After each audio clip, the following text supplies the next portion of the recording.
habeen wanaagsan halkan waa HBN Online TV kusoo dhawaada barnaamijka wararka Soomaalida qodobada caawa ugu waaweyn waxaa kamid ah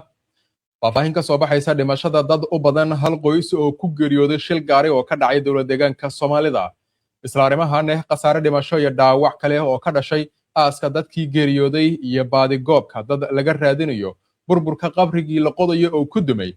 goobta dhacdadu ka dhacday waxaa garay madaxweynaha gobolka Soomaalida dowladaha Soomaaliya, Masar iyo Eritrea oo ka wada hadlay amniga geeska Afrika iyadoo uu sii xoogeysanayo iskaashiga gobolka. Dowladda Soomaaliya oo sheegtay waqtiga dib u furmi doono baarlamaanka xilli dalku uu ku jiro marxalad xasaasi ah iyo khilaafaad doorasho.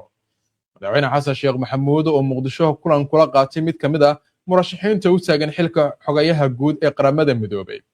Dhammaan qodobadan iyo waxaynu ugu soo kordhayaan idinkugu soo gudbin doonaa barnaamijka wararka Soomaalida. soo dhawaada mar kale daawadayaal wararkeena caawa waxaan ku bilaabaynaa gobolka dowlad deegaanka Soomaalida halka oo faahfaahin ay ka soo baxayso dhimashada dad u badan hal qoys oo ku geeriyooday shil gaari oo ka dhacay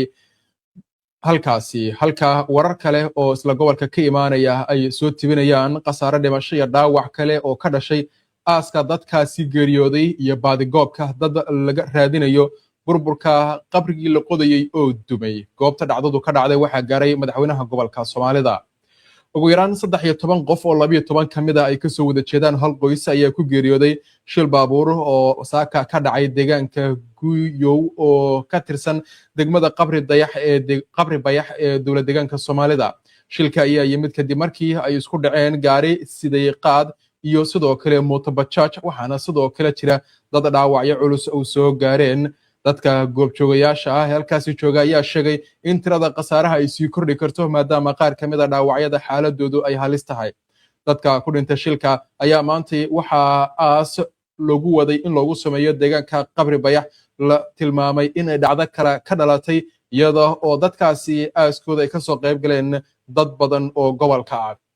wararka waxay sheegayaan in inta badan dadka dhintay ay ahaayeen dhalinyaro badina ay ka soo wada jeedeen hal qoys sidoo kale dadka deegaanka oo xog dheeraada ka bixiyay shilka ayaa sheegay in 13 ruux ay ahaayeen rag kuwaasi oo ka yimid goob aroos lagu dhigayay waxaa qofka oo ka hadlay arintaasi oo tilmaamay in dhammaan dadkan xubnahooda jirkooda ay go'go'een lana garan waaye hal ruux oo kamid ah dadkaasi la gartay oo dad ahaan meydkiisa loo dhaqay madaxweynaha dowlad deegaanka Soomaalida Mustafa Maxamed Cumar Cagjar oo ka hadlay dhacdadan naxdinta leh ayaa tacsi u diray ehelada qaraabada iyo dhammaan shacabkii ay ka bixeen dadka ku nafta waaye shilka inna lillahi wa inna ilayhi raaji'uun naxariistii janno allaha ka waraabiyo muwaadiniintii ku dhintay shilka baabuur ee saaka ka dhacay Guyow oo ka tirsan degmada Qabri Bayax waxaan ka tacsiyeynaya ehelada qaraabada iyo dhammaan shacabkii deegaanka ee ay ka bixeen ayuu yiri madaxweyne Cagjar maamulka gobolka waxa uu tilmaamay in baaritaan ay wadaan dhacdadani ku aadan dhanka kale khasaare dhimasho iyo dhaawac ayaa laga soo warinaya in ay ka dhalatay aaska dadkaasi sidan hore idinkugu soo sheegnay wararka hordhaca ayaa tilmaamaya in dad la xaqiijiyay ay gaarayaan inta la xaqiijiyay gaarayso 3 ruux oo ku dhimatay halka dad ku dhawaad 10 kalena ay ku dhaawacmeen kadib markii uu ku soo dumay qabri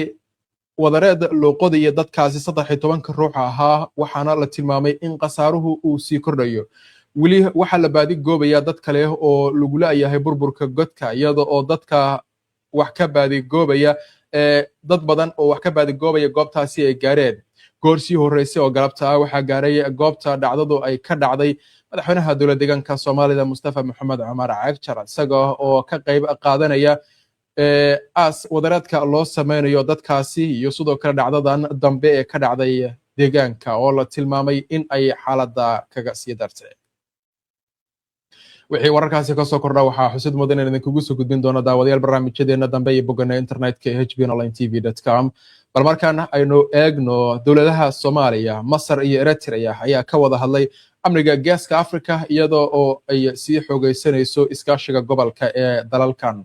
wasiirka arrimaha dibadda ee dalka Masar Badr Abdulcaati ayaa maanta kulan gaar ah waxa uu la yeeshay dhigiisa dalalka Eritrea Cusmaan Saalix iyo Soomaaliya Cabdisalaan Cabdi Cali Daay kuwa oo la sheegay in diradda lagu saaray xoojinta xiriirka saddex geesoodka ah iyo iskaashiga istiraatiijiga ah ee dalalka sida ay sheegtay wasaaradda arrimaha dibadda ee Masar. Labada kulan waxaa sidoo kale looga wada hadlay isku duwidda mowqifyada saddexda dal iyo xaaladihii ugu dambeeyay ee ka taagan Geeska Afrika. Masar waxay muddooyinkii ugu dambeeyay ay si joogto ah u sheegtay in amniga iyo xasiloonida Geeska Afrika ay si joogto ah ula xiriiraan amniga qarankeeda. Qaahira waxay ku doodaysaa in qalalaasaha ka jira gobolka, gaar ahaan Badda Cas iyo marinada muhiimka ah, uu si toos ah u saameynayo danaha istiraatiijiga ah ee dalkeeda.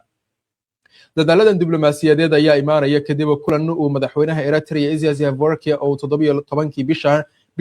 bishan Luulyo magaalada Asmara kula yeeshay gudoomiyaha golaha madax banaanida Suudaan General Abdel al-Burhan. Labada mas'uul ayaa ka wada hadlay xiriirka labada dal, xaaladda Suudaan iyo arrimaha kale ee heerka gobol iyo caalamkaba. Masar iyo Eritrea ayaa labaduba waxa ay taageero ay muujiyeen ciidamada qalabka sida ee Suudaan ee SAF loo soo gaabiyo ee uu hogaamiyo al-Burhan. Masar, Soomaaliya iyo Eritrea ayaa bilihii la soo dhaafay sare u qaaday iskaashigooda ku aadan arrimaha Geeska Afrika, amniga badda iyo maamulka Badda Cas. Kulamada maanta ayaa waxay daba socdeen wada hadallo 10kii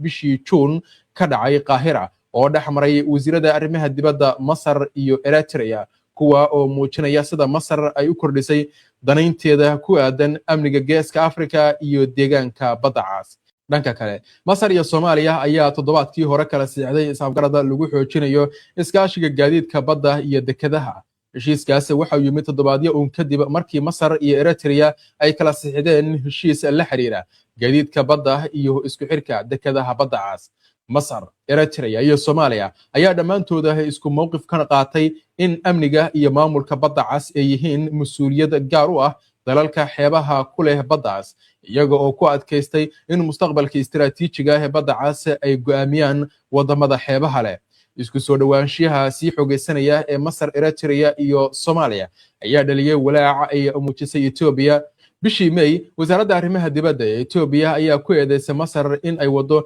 istiraatiijiyad ay ku hareeranayso Ethiopia, isla markaasina ay xoojinayso dadaalada lagu wiiqayo dalka kadib markii Addis Ababa ay sheegtay in helitaanka marinbadeed uu yahay dan qaran. Ra'iisul wasaaraha Ethiopia Abiy Ahmed ayaa dhankiisa wuxuu ku celceliyay in dowladdiisu ay sii wadi doonto raadinta marinbadeed iyadoo adeegsanaysa wadooyin nabadeed iyo diblomaasiyadeed. bal markaan Soomaaliya wararka ku aadan haddaynu eegno, dowladda Soomaaliya waxay sheegtay waqtiga uu dib u furmi doono baarlamaanka dalka xilli uu dalku ku jiro marxalad xasaasi ah iyo khilaafaad doorasho. Guddoonka labada aqal ee baarlamaanka Soomaaliya ayaa waxay ku dhawaaqeen in si rasmi ah loo furi doono kala fadhiga 8aad ee baarlamaanka 11aad ee Soomaaliya bisha soo socotay Agoosto. War-saxaafadeed ka soo baxay ayaa waxaa lagu sheegay in go'aankan uu yimid kadib kulamo wada tashi ah oo ay yeesheen guddoonka golaha shacabka iyo aqalka sare, kuwa oo lagu go'aamiyey waqtiga rasmiga ah ee dib u furmi doono kala fadhiga cusub oo ku aadan 1 bisha Agoosto ee soo socota maalin Sabti ah. Sidoo kale, guddoonka labada aqal ayaa fariin u diray dhammaan xildhibaanada golaha shacabka iyo senatarada aqalka sare, iyagoo ku wargeliyay in ay ku soo laabtaan magaalada Muqdisho ka hor taariikhda furitaanka kala fadhiga si ay uga qayb qaataan shaqada baarlamaanka. Furitaanka kala fadhiga 8aad ayaa la filayaa in diiradda lagu saaro ajendayaal culus oo ay ugu horeeyaan in golaha shacabka loo doorto guddoomiye cusub kadib markii uu booskaasi baneeyay Sheekh Aadan Maxamed Nuur Madoobe oo loo doortay hogaamiyaha Koonfur Galbeed ee Soomaaliya. Doorashada guddoomiyaha golaha shacabka ayaa la filayaa inay noqoto mid aad loogu tartamo, waxaana durbaba isu soo sharaxay 3 xubnood oo ka tirsan xukuumadda Soomaaliya, kuwaasi oo wasiirra. Furitaanka kala fadhiga 8aad ayaa la filayaa in diiradda lagu saaro ajendayaal culus oo golaha shacabka. Loolanka doorashada ayaa si gaar ah isha loogu hayaa maadaama guddoomiyaha cusub uu door muhiim ah ka yeelan doono kana qaadan doono ee hogaaminta golaha shacabka inta ka harsan muddo xileedka baarlamaanka 11aad. Kulankaasi waxaa sida sharcigu dhigayo khudbad ka jeedin doona madaxweynaha dalka oo ka hadli doona arrimaha siyaasadeed ee Soomaaliya wajahayso oo ay ugu horeeyaan khilaafaadka doorashooyinka dalka iyo tan gobolka. dhanka kalena, mucaaradka ayaa weli muujinaya in aanay ku qanacsanayn qaabka loo wajahayo doorashada guddoomiyaha golaha shacabka, inkastoo ay jiraan dadaalad socda oo lagu doonayo in dhammaan xildhibaanada ay si buuxda uga qayb qaataan codbixinta. haddii xildhibaanada mucaaradku si midaysan ay uga qayb galaan doorashada, waxay saameyn weyn ku yeelan kartaa natiijada, islamarkaasina suurtagal ay tahay in ay siyaasadda filla Soomaaliya ay isbeddel ku sameeyaan ay wadato ugu dambayntiina iyada oo loolan xoogan uu ka jiro kursiga xogayaha guud ee qaramada midoobay oo dalal badan ay u tartamayaan murashaxiin ka kala socota ayaa maanta waxaa filla Soomaaliya kulan kula qaatay madaxweynaha Soomaaliya xubin ka tirsan